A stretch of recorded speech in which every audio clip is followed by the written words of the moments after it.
So I essentially grew up without a leader. So I was living day to day, trying to figure it out in the world without a structure. When I was going through the divorce, she left me with a bicycle. Triathlon was easy for me, and it was less painful than what I had in my brain. Today's guest, he's a guy who does things most humans would call insane and then asks, what's next? My type of guy. JD Tremblay, known as the Alien, is one of only 3 people on the planet to get this, to complete the Epic Deca. 10 Ironman-distance triathlons in 10 days across 6 Hawaiian islands. He's a 4-time Ultraman finisher, a military veteran, an engineer, an ice swimmer, and the founder of the Hungry Warrior Academy, where he helps men conquer behavioral addictions and rebuild their lives through discipline, faith, and mental resilience. He's also the author of Hunger for More in Life, published in 6 languages, and a dedicated father who believes the hardest race he'll ever run is the one at home. Build that environment, and then the kids will follow. Let's get it.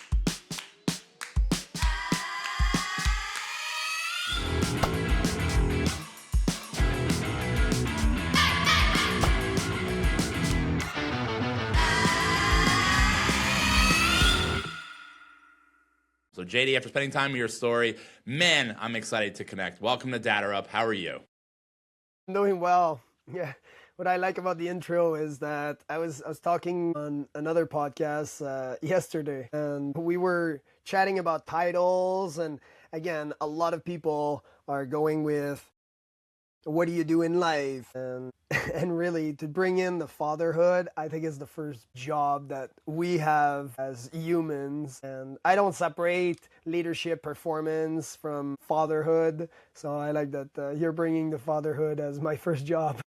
Well, thank you. I mean, listen, fatherhood, a lot of times, it is cool from a leadership perspective to get the kids and then they're respecting what you do. Like Epic Deca, I don't even know what that is. I should research it more. It just sounds so cool. So do me a favor. So before the Epic Deca, before the Hungry Warrior Academy, take me back. What was your childhood like?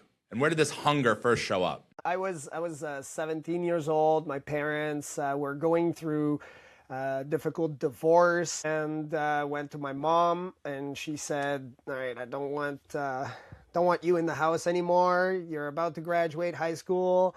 So I went to my dad, and then my dad, he was not in a place. My dad was very military and Christian and very rigid. And I did not have that the support from my parents. And I'm saying this in a way that now, looking back, I know that they did the best that they could, but it formed me. It allowed me to face those wolves. I was alone, 17 years old, so I joined the military, had my mom sign for it because she had custody, went over there, and she made those fake tears and said, "Oh, you're gonna die." And I was willing to die. I was willing to just get out of chaos. I just wanted. Well, the military was easy from when I lived back home.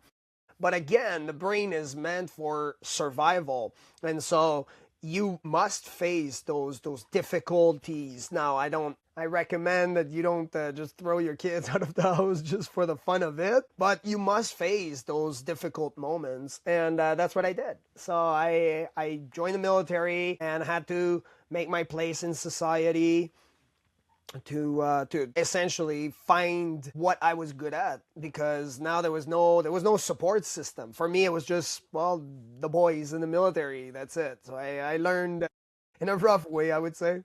Yeah, I mean, you talk about the muscles almost of resilience, right? You have to go out there and learn, like, resilience, like, what does it mean and how to figure that out. But you're also an engineer, so somewhere along the way you discovered ultra endurance. So what flipped that switch? Yeah, I was in the military, not drinking, not taking any substance. I was following the rules to some degree, going to my job, and then got a wife, got houses. I thought this was amazing. It was an amazing time.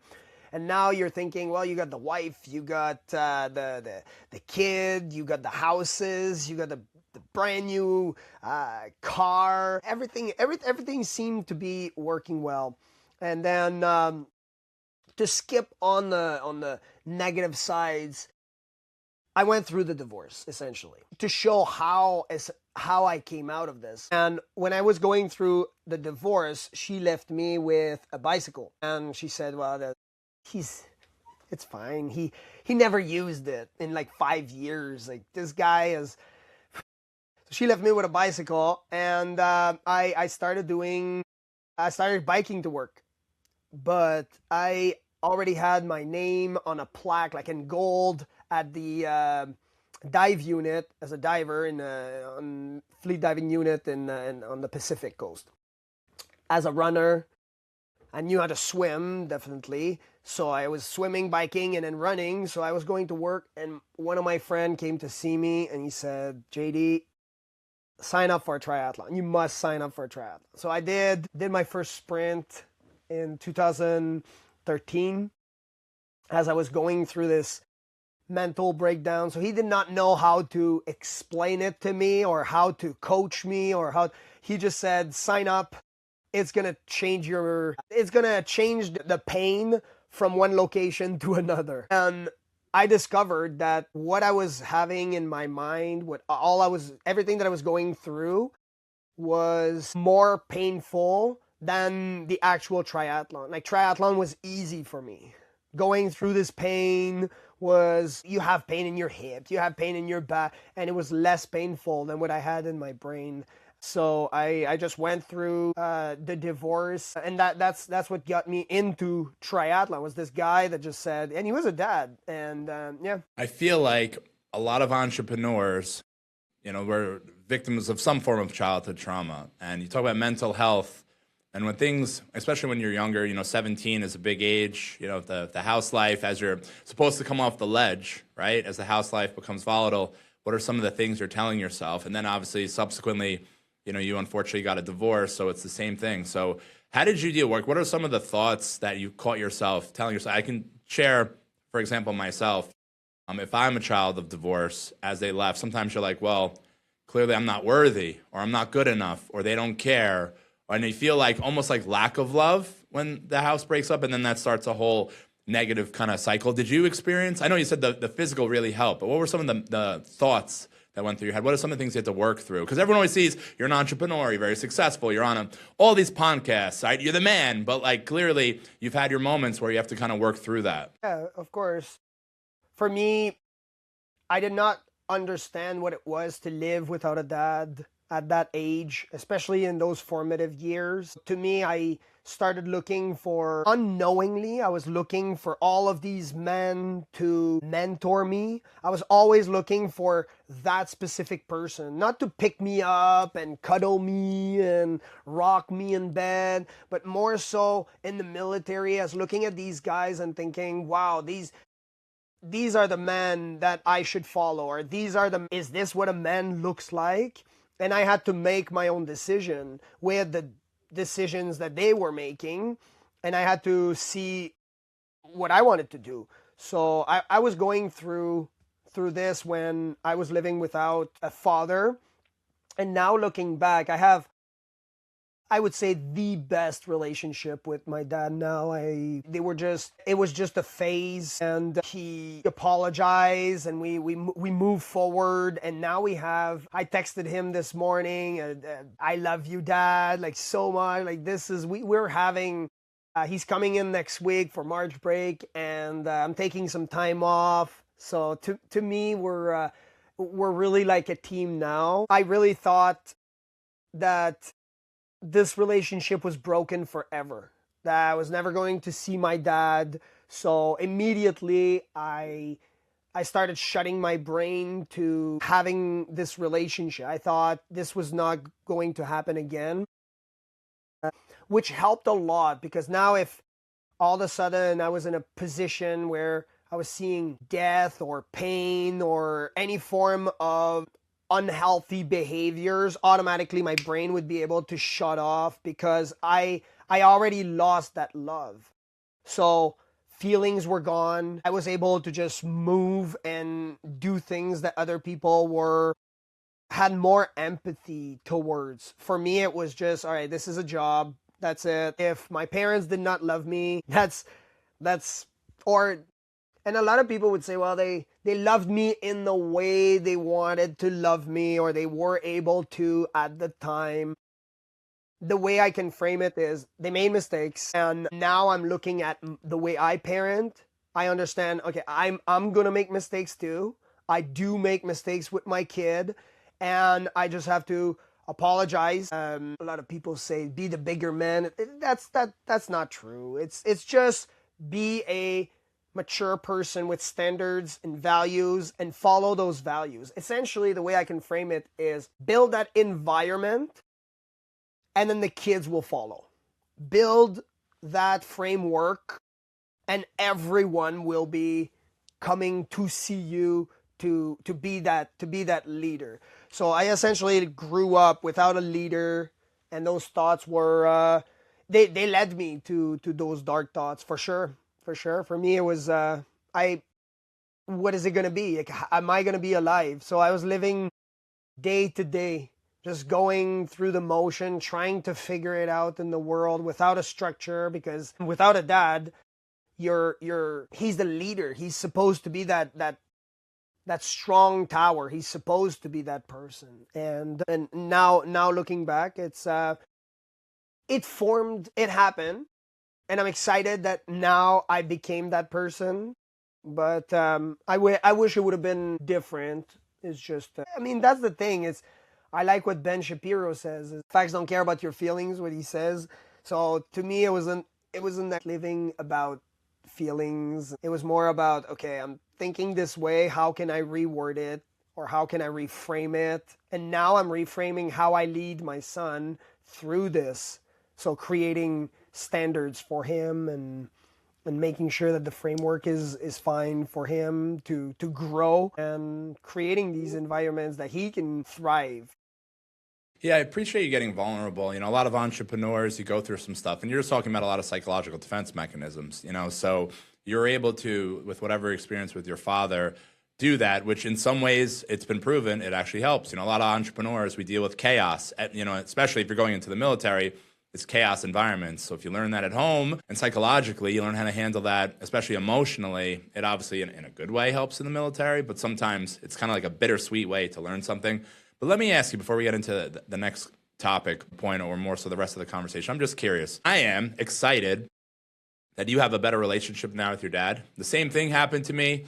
I don't think my dad did anything wrong. He and my mother decided to get a divorce. I was very angry, very angry. Like if you look at pictures, now I smile. I'm a girl dad, JD. I'm a stud of a dude. But like back in the day, like middle school, high school, early college, I never smiled in one picture. It's like I didn't have teeth, never smiled. I was just super angry because I love my dad. My dad was my dude. And, we had our ups and downs. We had a very dark period where I was just angry and resentful. I internalized it. To your point, I was always told be a bigger person. But you're young, and like how you're a bigger person than, your home situation. So I had a rekindling with him. Let's say when I got my master's degree, one of my most proud moments, I have a master's in psychology. He showed up, and I just remember seeing him as I got my degree. But I could tell, and I was super excited. I could tell you before that, there was a lot more, resentment and divorce and just various things. So for you, I rekindled with him in my 20s, and now we have the same relationship. I probably did text him yesterday, love you, bro. And he's a big guy like me. Russells, we love on each other. So,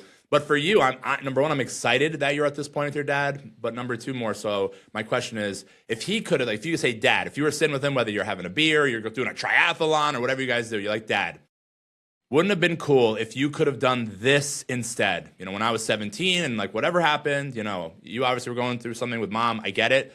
But I wish you would have done this instead. What would you say? The funny thing is, I talked to my dad yesterday, and now we're laughing about these things. He did things to me that, I grew up in the 80s, so you can imagine what he did to me, and I don't condone him for that. To me, it's more of it's in the past. That's the thing.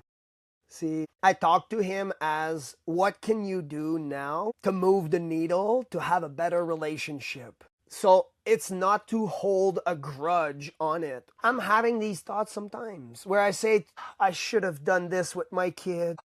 I was so stupid, or what was I thinking? And then I go back to, well, I shouldn't call myself stupid, and I should do this. What can I do right now with what I did to move that needle to have a better relationship with my dad or with my son right now at the moment. Okay, we've all been there as a dad. We've done things like, for me it was yelling, or some people were telling me that my method was unorthodox, where to me I have a lot of anger, and I have so I have two sets of dishes. Okay, I like when dishes like break, and then I use, and then I just break dishes. So then after a while, I just decided to buy a set of dishes that I knew I would break, and it would be that one that I would break, not any other. Now, nobody's getting injured, and that's the way I saw it. Okay, that's the way I saw it. Like, well, you're taking dishes, you're breaking it in the middle of the kitchen, you're just so angry, and then to me it was like that.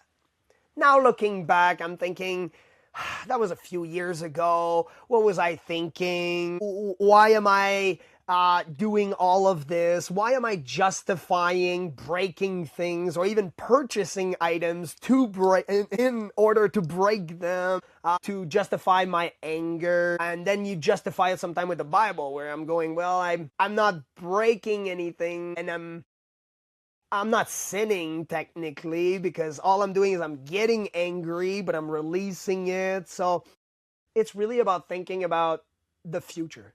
That's it. What are you going to do to move that needle for your kid, for your relationship, for yourself too? Because it's not really about your kid, or we live for our kids, we live for, really, you have to live with yourself. So do it for yourself, and that to me is what I would tell my dad, and that's what we talk about. We laugh at the past. We just laugh at it now. Yeah. Yeah, I appreciate that. I mean, a lot of effective relationships, some of the thought process in counseling, therapy, psychology is you kind of compartmentalize a period. If it was a dark period, you got past it, and you're like, put it in a box and like let it be, and don't hold that grudge, to your point, because you are missing. I mean, listen, how did it feel this morning? Not that this is a therapy session for you, but how did it feel this morning when you reached out to your dad? You're like, love you, Dad. He's like, love you, JD. Like, it feels good, right? To me, you wake up and you have this person to talk to. If all of a sudden there's something going on and I want some advice on certain things, or my dad, he doesn't like fitness. Okay, he hates fitness, but all his friends are telling him, well, you're getting older and you should work out. And And his I'm son telling is him, doing, all sorts of things. well, my dad, yeah, and my dad is, his fitness level is he raises a cigar, just goes to his Yeah. mouth, and that's it. That's about it. Okay, doesn't drink, lives a healthy lifestyle. But then I give advice. I'm a naturopath, so to me, I give advice and health advice to people.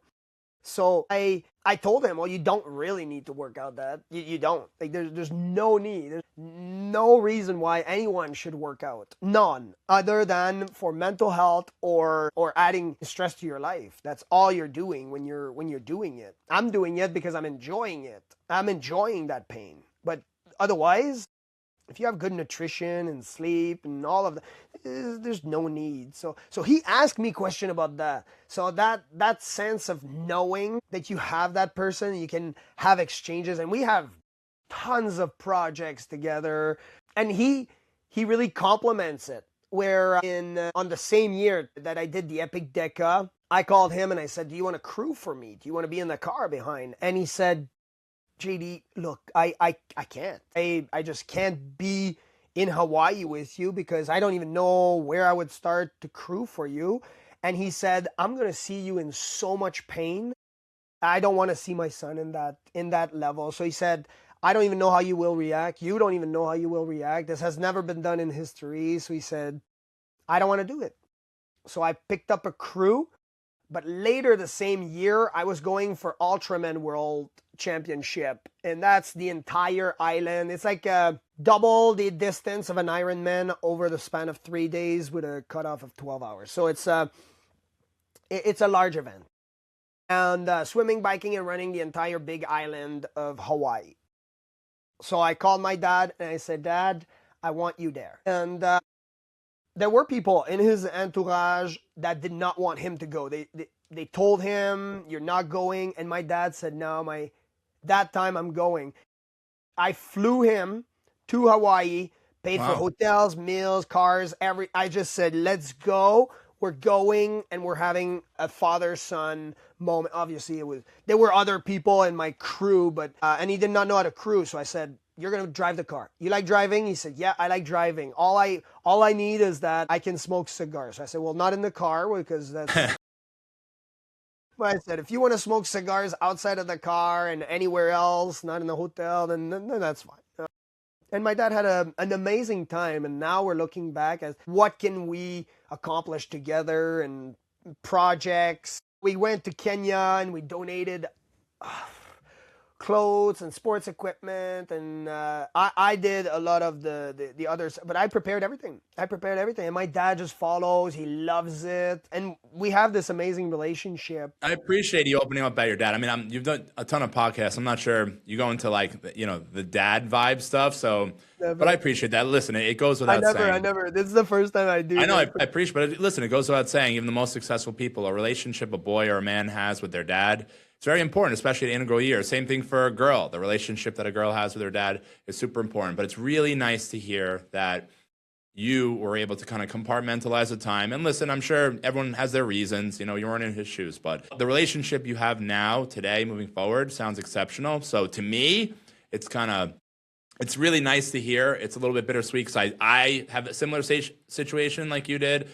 So I've been kind of like in those shoes, but I can say that my relationship with my dad is fantastic now. And if I wasn't able to do exactly what you did, I wouldn't have like my bro every morning to like bust his balls a little bit on text and just be two big guys like talking about the New York Jets or big football guys. I'm like, Dad, you've cursed me and my kids. It's because, so I appreciate you opening up about that. And I'm excited for you for your relationship going forward. So one of the 5 pillars of modern day dadding. So we have 5 pillars that we focus on in DadderUp. We have presence, patience. I'll leave the best one for last. Leadership, which you've touched upon, which is very important to you. Legacy is the 4th, but the 5th, which I've never really spoken about with any of my guests, it's strength. So for the strength side, like you completed 10 Ironmans in 10 days. Most dads can't find 30 minutes to work out. And I was like the biggest one of these quote unquote dads, right? So 2 years ago, I share a story, JD, about my mom and my mom's side of the family, my stepdad and my sisters and all the good stuff. We're going to Bermuda, JD. So 2 years ago, we're going to Bermuda on a cruise. Now, my kids at the time, I think were 7 and 5, 2 little girls. At the time, if we got into Bermuda, there was an obstacle course. Now, the obstacle course was like one of those things in the water. It's not very safe. We had like 2 people from the island on their iPhones, barely paying attention. You put a kid in a life vest, cool. Now they're off in this obstacle course. Now, the problem was, I weighed at the time probably the highest of my life, about 333. I'll never forget. Triple threes. And I was so just like gross. Like I was not in good shape, made all the excuses, right? Like, so they're like, Dad, come and do the obstacle course with me. Come and do the obstacle course with us, right? And I was just like, nah, I can't. Like all the excuses. So long story short, I basically watched almost my youngest daughter, what I thought was going to drown. And I couldn't get to her because I was so out of shape and I was so far away. Thank God there were dads there that actually helped her get out of the water. Now, granted, she had her life vest and, she would have been, but like in my head, I'm like, I'm watching something potentially happen to my kids and I can't do anything because I'm so disgustingly out of shape, and let alone another dad that's there to save the day. So what did I do? I actually decided, similar story of a lot of other dads. That was like my pain, my catalyst moment. So I started counting my macros, doing the 10,000 steps, going to the gym, stop making the excuses. My big thing is, a little wine at night and a little Uber Eats, So I went from 330, now I'm about 250, and I have even a farther journey to go. But the point is, I want to ask you, it's almost talking to myself 2 years ago, the excuse maker, oh, an entrepreneur, I'm making a couple bucks, I don't need to worry about that. I don't have 30 minutes to work out. What do you say to a dad that says, I don't have time to take care of myself? I'm almost asking you years ago, that angry, overweight guy, myself. Fitness is about what do you want to accomplish, because the fitness of Eddie Hall is not the same as JD Tremblay. The beast, right? He's the beast. Yeah. Great guy. Isn't he the guy that did the deadlift like 8 million pounds and he had a nosebleed and he passed out? Yeah. Well, he was hypnotized, right? So, oh my God. He worked with hypnosis. He says it in an interview. When he walked on stage, he thought his children would die. Right? So that's the love of a dad that you can tap into to reach another level, which is For you, it was a real life catalyst moment, but it's a way to trigger your brain to achieve greater things. So to me, I use that same mindset to achieve greater heights, where I was telling myself, I got to train because otherwise my kid's going to die. And otherwise my kid is not going to. So that's something that you can tell your brain. Your brain, the way it works is he's there to protect you. That's all. Your brain is just there to protect you. So you can tell your brain anything, and he'll just believe it. You can tell you can tell your brain All the excuses in the world, especially if you're a good salesperson, you make all the excuses in the world. that's it. So if you tell your brain I don't need to work out, then you're not going to work out. If you tell yourself my kid's gonna die, so I better work out, then you will work out. So I would say at least just start telling your brain in the environment that you're in. If you're going to go into an environment that is water, then I would say, well, your kids are going to die if you don't know how to swim. That's it. You can be 350, 400 pounds. That's fine. But like say Eddie Hall. Eddie Hall is giant. He's massive. He's the beast. But would he swim more than me? Or what type of environment is he in comparison to where for me I'm gonna put myself in? Right? I swam 20K last year for foundation. So to me, I swim a lot, right? But to me, that's the environment I want to be in. And then that's where I would say, I think we have a framework like this. It's in a little booklet, and what I'll do is I'll give it to you as a link, and then you can share it with your audience for free. So they just have to click the link. It's free, and what I do is I go.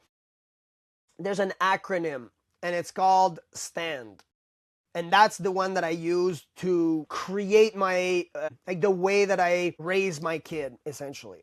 Okay, I set standards immediately, okay, and non-negotiable, which ties into your question where for me, fitness, I want my son to know that this is part of non-negotiable. So when he's a child, now fitness is part of his life. He grows up and understands fitness is a non-negotiable.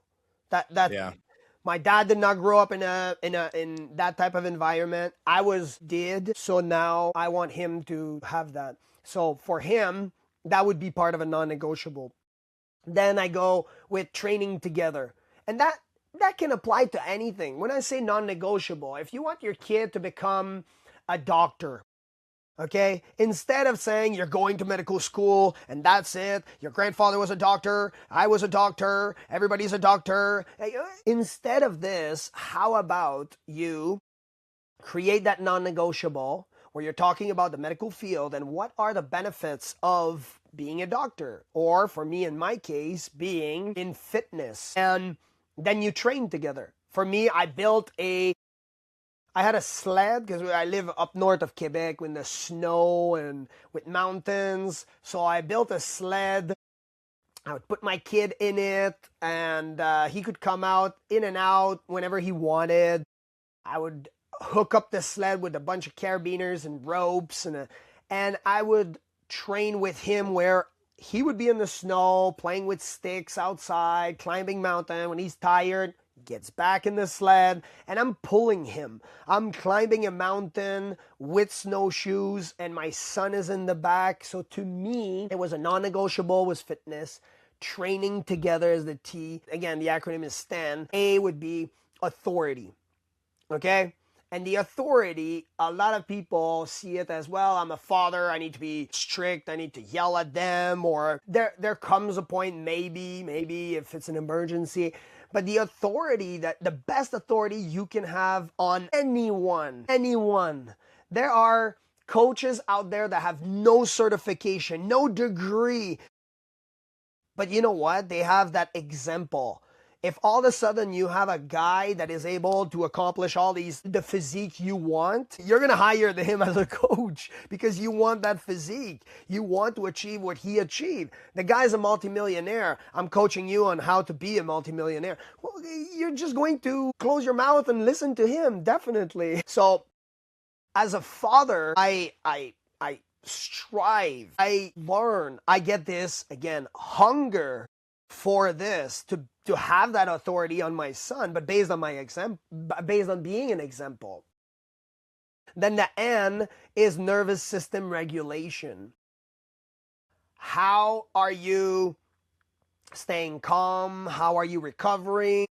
How are you in terms of what are you feeding your kid? If you're feeding your kid tons of sugar, the nervous system is not going to react the same way. If you're all of a sudden feeding Fruit Loops, it might be a really good thing to sit down with your kid and eat the Fruit Loops and watch the comics in the morning, and that's fine. But doing it once, that's okay.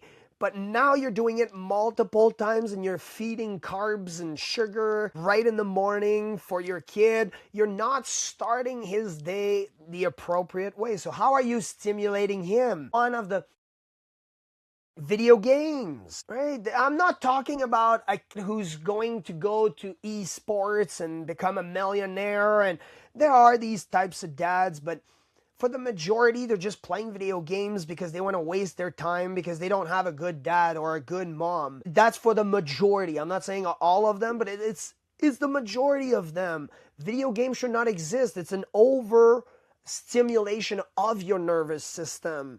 You can play with your kid a little bit, but we're talking the minimal amount. For me, I don't even allow video games into my house to, again, regulate his nervous system. But then again, if you talk to my son, he would say that is not a good thing. And then the final one is D, which is, well, discipline. If you go by that acronym, which again, standard, time, training, authority, and nervous system, and then discipline, which makes stand. Be a stand-up dad. So then again, you go through this system, you're going to see that, well, if you want to have a relationship with your son where you just want to play video games with him, what you're going to do is, well, there are those kinds of dad. Go play video games with him. That's it. You're going to be training together. But if all of a sudden, well, you want to lose weight because you want to spend time with him at the park and run with him and go hiking and do something that is active, well, definitely weight. So the mindset, it's more on the mindset more than the physique. That's the whole point that I'm trying to make. Yeah, the stand analogy is really cool. Thank you for sharing that. And of course, yes, I would love to have what you had offered out so we could offer to the audience. I mean, even myself, I geek out on this stuff. So I'll take a hot look, obviously, after we finish speaking as well. So thank you for offering that. So talk to me a little about the Hungry Warrior Academy. So it helps men fight addictions most people don't talk about. Behavioral stuff, silent stuff. What made you want to build that? Well, I went through dark times. I started looking at how the system was created. Almost went to jail for it because I hired this company a few years ago and I talked to them about all the dark thoughts that I was having, but I want to talk about it. I want to encourage those fathers. And I said to them, the way the system operates is tell someone that you have dark thoughts, but the people, they call the police. Then the police comes. Then they remove you from your wife, your kids, your house, because you're a danger. Like, no, I'm not a danger to them. I'm a danger to me. Like, I just don't want to be here anymore. They could be better off without me. Like, why do I have to go through all of this pain and suffering just trying to see my kid, trying to survive, trying to make money? And then even when I start making money, then all of a sudden she comes in and then the entire system is just built to, well, you make that little money, well, we're going to take this much and then we're going to take more and then we're going to take more. Well, it's for the greater good of the kid. What are you talking about? The kid needs a dad. That's what the kid needs. So then after the police, well, then they say, well, you're going to go to a psych ward. So I never ended up in that place or in that. But then all of a sudden they say, well, you're going to take some medication. And then after a while of being numb completely, you're not accomplishing anything. And what do you do as a man? Well, you delete yourself from the system. What about gambling, where they want to make more money on the side so that maybe they can provide for their family? So there was this whole mindset behind it that, to me, it was I've never shared this on a podcast, but the company called the cops and I talked to the police and they said, well, we need to do a mental checkup. And I said, no. I'm talking about it in my book. Even I talk about having these dark thoughts, having this depression and but I'm still moving. The police is talking to me, no, we have to do this health checkup. I'm like, no, I lived with this for years. Like, this is not new. Like, what are you going to do? So the police, I talked to them and they said, well, JD, we need to do a health checkup. We need to come into the house. We need to, where I was staying. And I said, well, before you do that, go online. So I sent them to my website. And when the police got there, they said, you did all of this? And I said, yes, I did this with everything that I'm going through. That's what I'm doing. And he's like, whoa, you're like the Canadian David Gawkins. Like, you have this mental health that is. I said, yes, okay, I have lots of resilience. I talk about it. Even in my book, we're talking about 1 to 2 sentences because I don't want the man to dwell too much. Just the same way that I talked about it earlier. You don't dwell too much in the past. You've done mistakes. That's fine. Even in Christianity, and I'm a Christian, you're looking at anything you do, God can forgive it. Just move on. And what can make you move the needle? So I got to a point where I wanted to, again, speak on stages, not about this, not just solely about the pain and make other people feel bad about me and be this pity party and victim. Things happen. Things happen in my life. That's fine. And I want a framework to help other men build and not just dwell in it and live in those types of unhealthy behaviors that really, when you look at it, is not healthy for your son or your daughter. And so I tricked my brain. I started building this. I said, yes, I want my kid to be excited about his dad, to see, wow, look at, and maybe not right now, he's a teenager, so he doesn't think his dad is cool at all whatsoever. None of his friends know my name unless they look online and they start looking at everything that I've done. I don't do this for him. But later on, he's going to know that the Hungry Warrior Academy was created because I had a lot of pain. And now we created this to help the men recover and live healthier lifestyle. And really, they are very often disciplined men. They already have that discipline. They're executive, they're athletes, and they just need this edge. They just need this higher level of performance. They just need this aha moment that some other places might not be able to give to them. Because to me, when I started looking for help, what are you going to do? I was in a psychologist meeting and she said, here's the feelings wheel and talk to me about your feelings. And these are big feelings and small feelings. And this might work. This might be a framework that worked for some people to some degree. You must move on and not let yourself driven by your emotions. To me, yep, that's the framework that I used. Well, I appreciate you building, and I could tell you 30 years ago, we're a little bit late, but I could have definitely used it 30 years ago. So I could promise you, with millions of dads that potentially, have a divorce situation and kids, under the age of 18, over 1 million, the data shows, over 1 million custodial dads, which means they have custodial rights for their kids, which is really hard. It's not just custody, they have actual legal rights.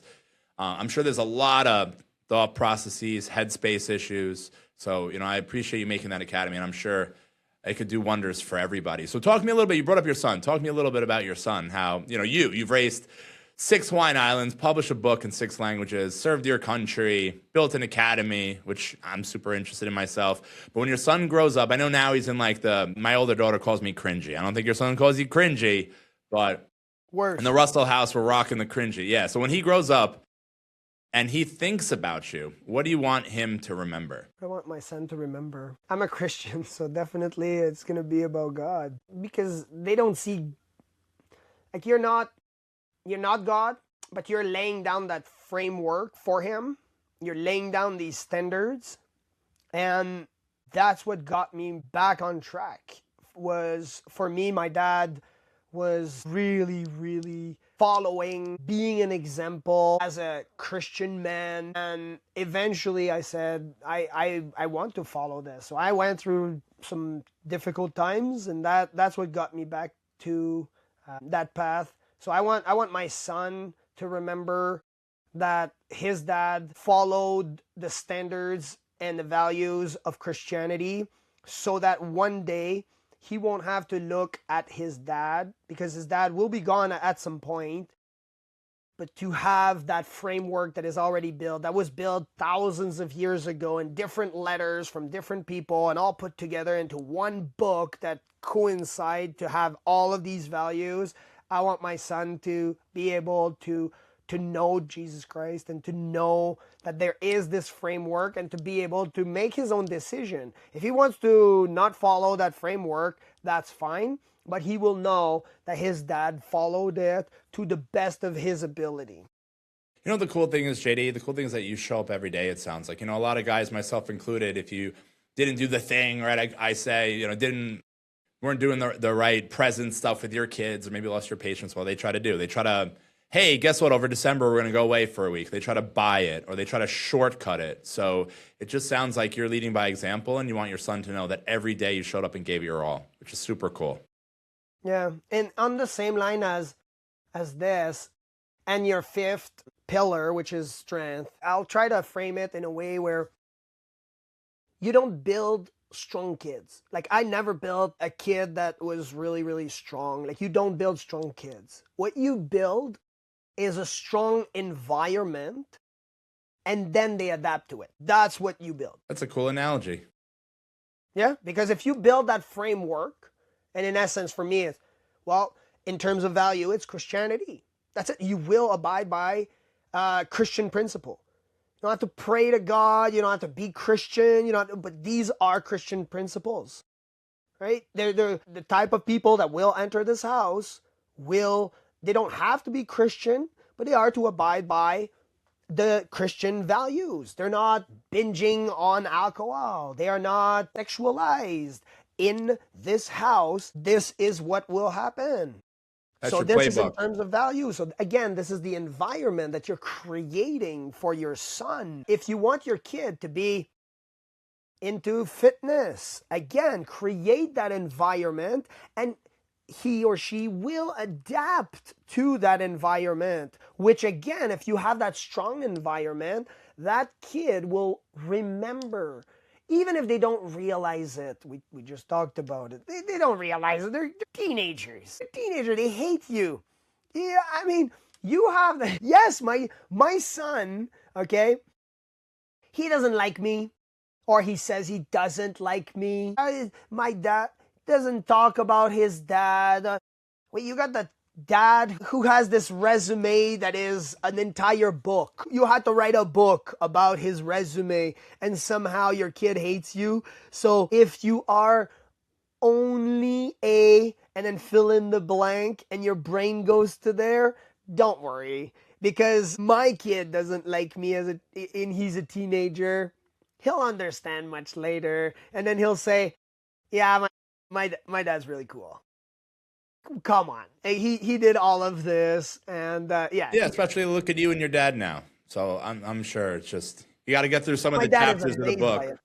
My dad told me, JD, I don't even know if you're my kid. I don't come from a fitness background. My mom's not fit. My dad's not fit either. They don't like sports either. They like to watch it, but that's about it. And somehow I turn out to be this fit guy.